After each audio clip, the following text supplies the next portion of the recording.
Thank you, Mr. Speaker. To the bill? To the bill. For nearly 50 years, Oregon's economy has benefited from one pioneering industry, solar. Solar employs nearly 4,000 Oregonians industry-wide, including several manufacturers. One of the things I heard is that some people don't like taxpayer-funded incentives. But I'll tell you, the Department of Agriculture uses taxpayer dollars to help markets move Oregon wheat and Oregon blueberries. Water Resources Department uses taxpayer dollars to manage water rights. There are a lot of examples of these dollars being leveraged for the benefit of rural Oregonians. In particular, this rights the ship with the disadvantages that rural Oregonians face being outside the investor-owned utility districts. This fund provides them the ability to make these projects pencil out. Business Oregon is another example of taxpayer capital fund that helps rural Oregonians provide businesses to expand or to become established in Oregon. I never have understood why electric companies like this. So in Roseburg, I belong to a Douglas County Energy Smart Committee. And I was always skeptical at first when I joined this group. And I asked, we have a Douglas Electric, Pacific Power, why are you sitting at the table?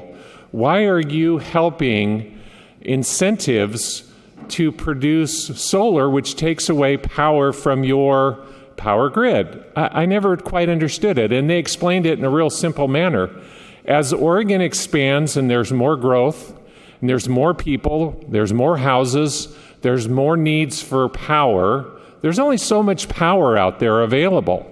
So that the more that the power companies invest in the alternatives like solar, the more that our dollar amounts for electric rates stay lower. We're not going to build new dams. We're not going to put nuclear power plants out there. So we have to step up and find other alternatives for this. Just a few months ago, I stood up here and talked about our Snowmageddon here in Douglas County. Our Snowmageddon put 31,000 people without power for over a couple of weeks. I mean, that's a pretty significant amount. But now, think about the Cascadia event that will probably come in our lifetime.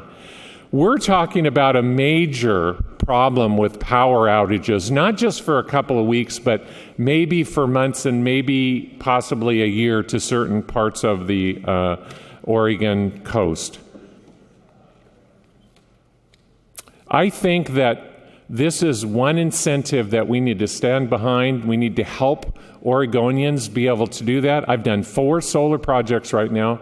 They're pretty simple, they're pretty significant, and I can be off the grid at any one time during the course of any energy outage. I urge you to consider and vote yes for this. Thank you.